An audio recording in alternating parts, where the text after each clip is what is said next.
नमस्कार दोस्तों, कैसे हैं आप सभी। उम्मीद करते हैं आप सभी लोग अच्छे होंगे और आपकी फैमिली भी अच्छी होगी। दरअसल पुलिस वाले को बताया जाता है कि जिस पर 6 लोगों का कत्ल का इल्ज़ाम है, वो एक घर में छिपा हुआ है। उसके बाद प्रशासन जो है आनन-फानन में उस घर को चारों तरफ से घेर लेती है और ये घोषणा करती है कि तुम बाहर निकलो।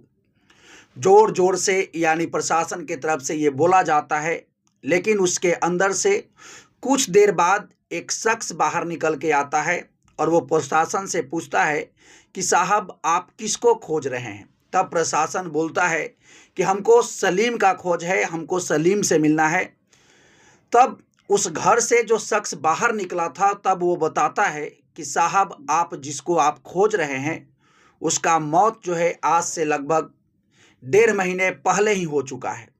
अब ये बात सुनकर प्रशासन भी चौंक जाती है कि जिस पर 6 लोगों के कत्ल का इल्ज़ाम है और उसी के बारे में आसपास के लोग भी बता रहे थे और उसका मौत जो है आज से 1.5 महीने पहले ही हो चुका है, ऐसे कैसे हो सकता है।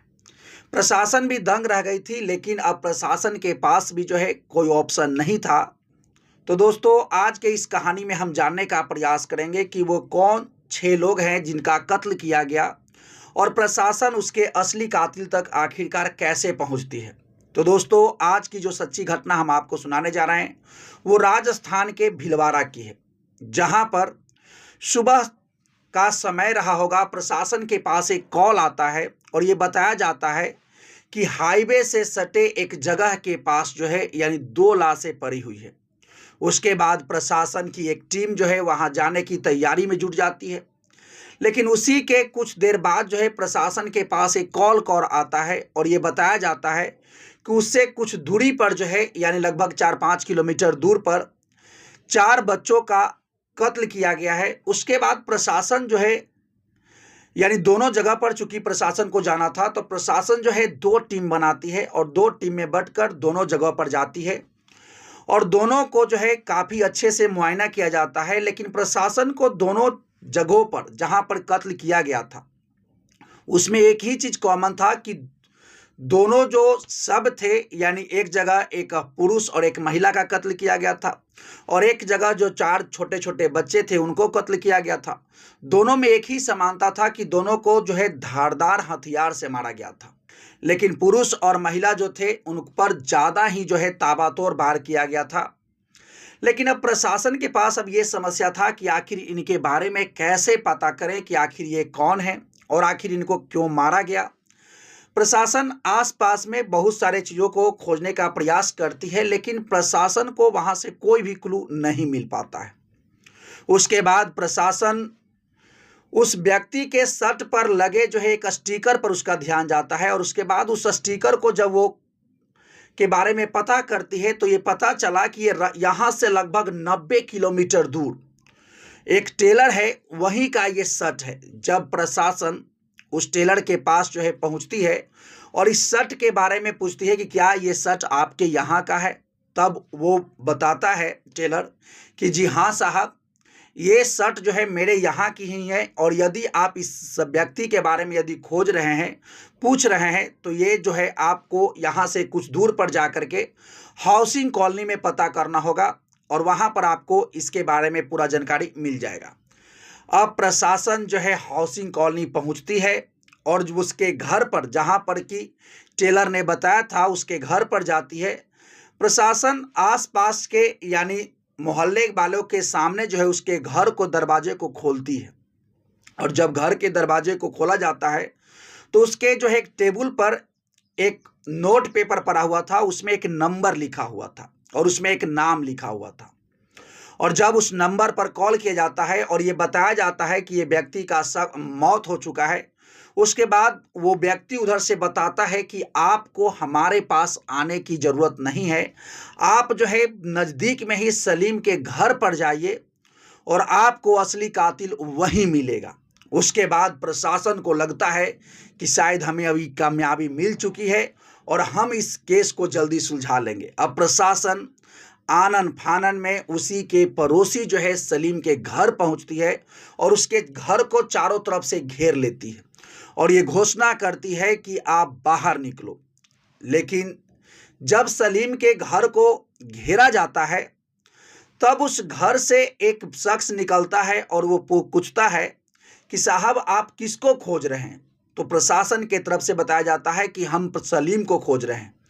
लेकिन उस घर से जो शख्स बाहर निकला था वो बताता है कि साहब आप जिसको खोज रहे हैं उसका मौत जो है लगभग आज से 1.5 माह पहले ही हो चुका है और वो भी नेचुरल डेथ हुआ था।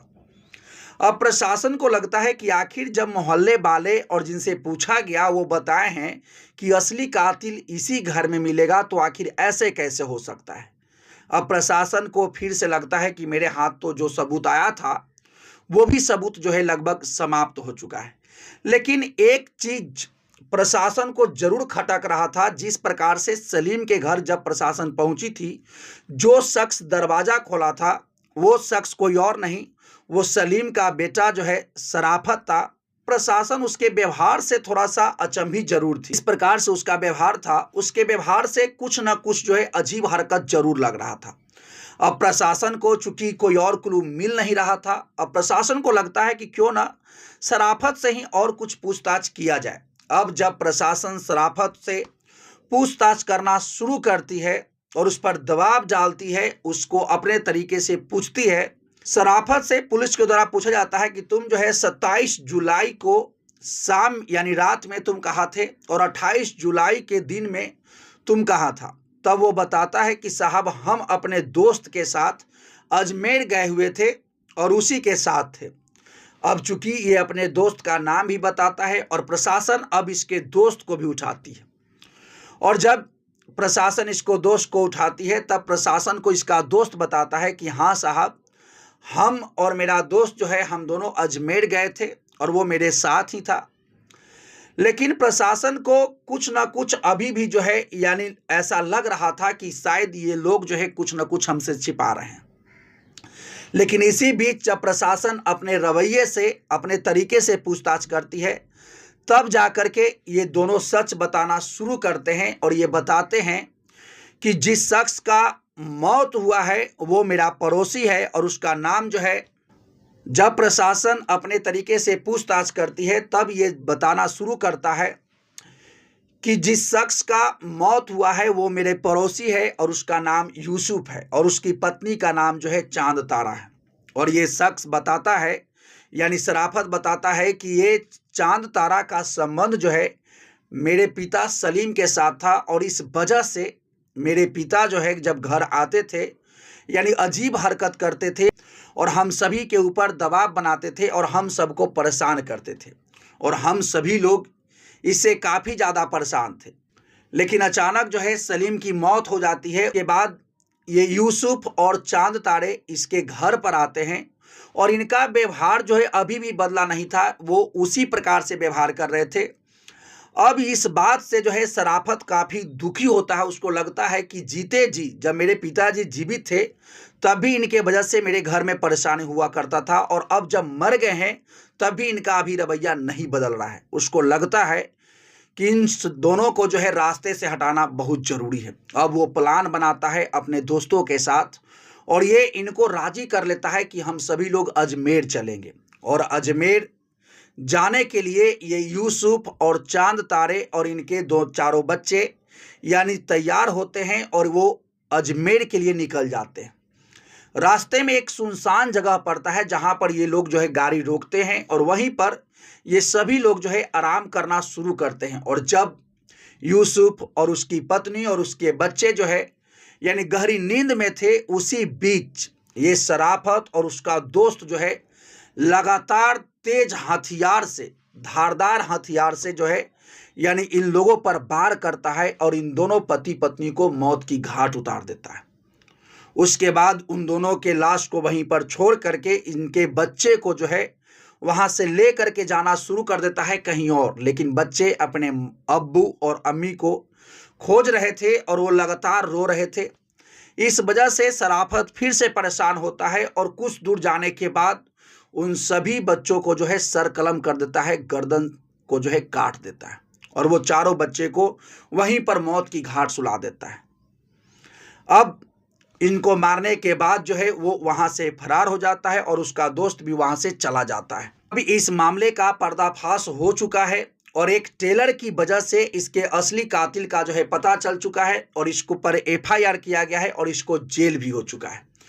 तो दोस्तों, ये कहानी सुनाने का उद्देश्य किसी को हताश करना या परेशान करना नहीं है, बल्कि आपको जागरूक करना है, आपको सचेत करना है। यदि आप इसी प्रकार से क्राइम से संबंधित स्टोरी सुनना चाहते हैं तो इस चैनल से जुड़िए, चैनल को सब्सक्राइब कर लीजिए। तो चलिए मिलते हैं नेक्स्ट वीडियो में नेक्स्ट क्राइम के कहानी के साथ। तब तक के लिए thank you, best of luck, जय हिंद, जय भारत।